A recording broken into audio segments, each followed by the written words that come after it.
اعوذ باللہ من الشیطان الرجیم، بسم اللہ الرحمن الرحیم، السلام علیکم۔ بہت پیارا سا ٹاپک ہے، آپ لوگ خود اس چیز کی ججمنٹ کریں کہ میں آپ کو کیا بتانے لگی ہوں۔ ایک وفادار شعار جو خاتون ہے وہ اپنے خاوند پر، آپ لوگوں کو پتہ ہے کس طرح حکمرانی کر سکتی ہے کہ وہ اپنے خاوند کی اطاعت گزار ہو، فرما بردار ہو، اس کا حکم بجا لانے والی ہو، وہ جس طرح کہے اس طرح وہ مانے، کیونکہ اللہ پاک نے بھی بحیثیت اگر شرعی پوائنٹ سے دیکھا جائے تو اللہ تعالیٰ نے اسے مجازی خدا کہا ہے، تو اس کو چاہیے کہ وہ اپنے خاوند کی اطاعت گزاری کرے، اور جہاں وہ جانے کو کہے تو ان کے ساتھ جائے، اور جہاں سے وہ منع کرے یا جس کام سے منع کرے وہ باز آ جائے تو زیادہ بہتر ہوتا ہے۔ آپ ایک دوسرے کو انڈرسٹینڈ کر کے چلیں، ایک دوسرے کو سمجھ کے چلیں، کچھ باتیں آپ ان کی مانیں اور کچھ آپ وہ آپ کی بات مان لیں۔ ہمارے معاشرے میں ایسا ہی ہوتا ہے۔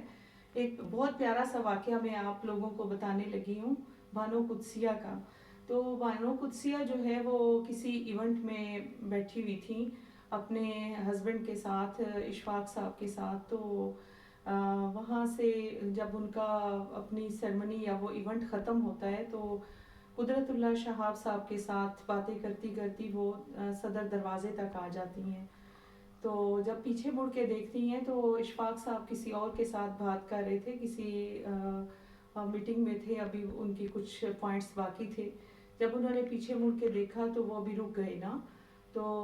وہ بھی اپنے صدر دروازے تک، قدرت اللہ صاحب کہتے ہیں میڈم آپ باہر گزریں آپ پہلے، تو وہ رک گئی، وہ کہتی ہیں کہ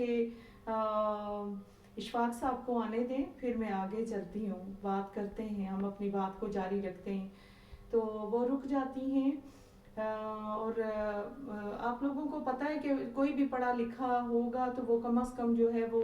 اخلاقیات کے دائرے میں رہے گا۔ قدرت اللہ شہاب صاحب بھی رک جاتے ہیں اور وہ کہتی ہیں کہ ہم جو ہے نا ایک ٹرین کے، اشفاق صاحب انجن ہیں اور ہم ان کا ڈبہ ہیں، تو ہم سارے جو ہیں ان کے ساتھ منسلک رہیں گے تو ہماری زندگی ہے۔ یعنی اب آپ لوگ اس چیز کا تصور لائیں کہ وہ کس قدر اطاعت گزار تھی، پڑھی لکھی خاتون تھی، بہت اچھی اپنے وقت کی نامی گرامی خاتون، لیکن اس کے باوجود جو ہے وہ کس قدر اطاعت گزار۔ اور اگلا پوائنٹ یہ میں آپ کو بتاؤں کہ جب اشفاق صاحب کا انتقال ہوا تو وہ کہتی ہیں کہ جب میں مروں، انہوں نے وصیت کی تو مجھے جو ہے وہ اشفاق صاحب کے قدموں میں، یعنی ان کے قبر کے پہلو کے ساتھ جو ہے وہ دفنایا جائے، یعنی ان کے پاؤں کی طرف دفنایا جائے۔